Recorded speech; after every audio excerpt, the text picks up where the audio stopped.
Hello and welcome back to Jamaica Made Me Do It. This is my little spot on the internet where I love sharing all the wonderful, weird, sometimes wild things that I experienced through 15 years of travel throughout Jamaica. Today I thought I would stand in front of my birds on a wire here because, you know, Bob Marley had birdies on his doorstep, so I'm gonna have birdies behind my head. So I once accidentally crashed a Jamaican funeral party wearing nothing but flip-flops, cutoffs, and road dirt. And somehow they handed me a rum like I belonged there right from the start. Not only that, but they actually welcomed me, which completely broke my Canadian brain. Because where I come from, funerals are quiet and they're heavy and devastating and highly personal. But this, it looked like a full-blown street party. There was music blasting from speaker stacks way taller than me. People drinking, laughing, cooking food. Kids were running around. It was pure chaos. For one afternoon, another culture completely interrupted the way that I understood grief and community and human connection. Back then, I was living in Jamaica part-time as a destination writer, and one day a local friend of mine took me on a long motorbike ride around the South Coast. This was something that we did almost weekly. There's just so many isolated roads and beaches to ride on in the South, so we did this often. And that day we'd been riding for about an hour and my hair was insane from the wind because neither one of us were wearing helmets. Apparently we valued vibes over survival. And then as we came around the bend in this little rural road down in Hilltop, St. Elizabeth, we saw a huge gathering in a yard. Naturally, I assumed party, because in Jamaica, like random roadside parties are not unusual at all. So my friend parks his bike. I assumed he knew who they were. We walk in, and that's when I realized that this was a funeral gathering, not a party.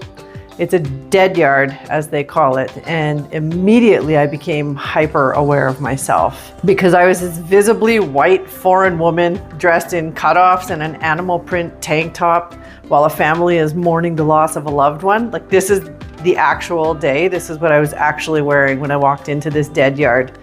I wanted to sink into a hole and disappear, and I wondered why the hell my friend even brought me there. It seemed so weird to just roll up on a motorbike and go gallivanting in with an obviously misplaced stranger. But then something happened that completely changed my perspective on grief as I know it. Someone handed me a drink in a red party cup. Another person cheersed me, and people were smiling and they started talking to me. And within minutes, I felt totally welcome. And not just tolerated, but welcome and accepted at some stranger's funeral.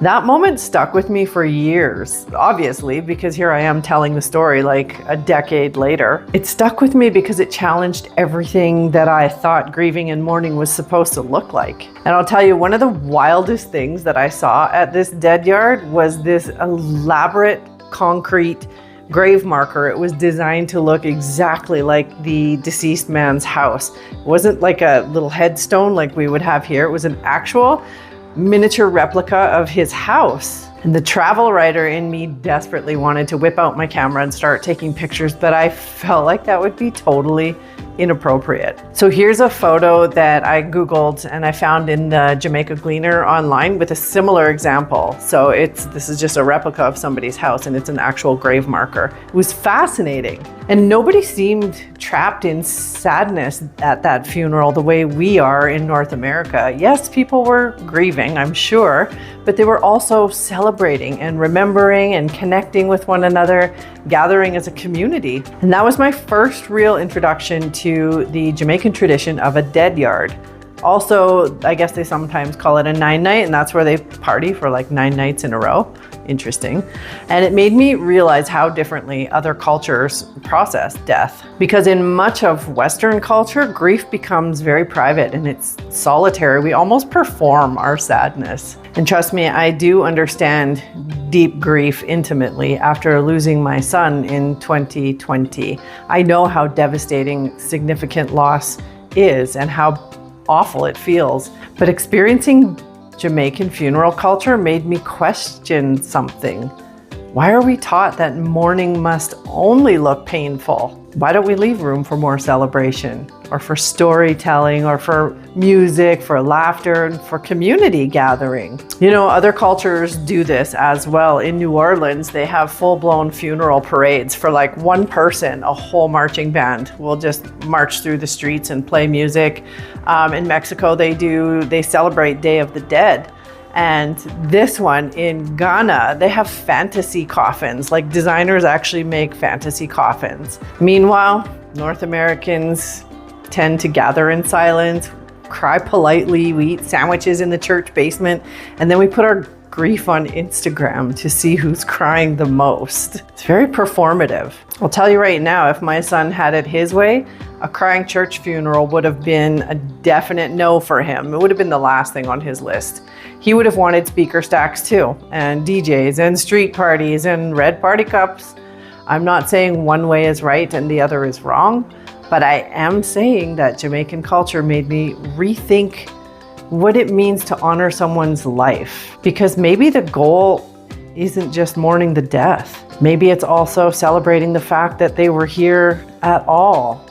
I would love for anyone to share in the comments about their experiences with a dead yard or a 9-night. So feel free to leave your comments down below.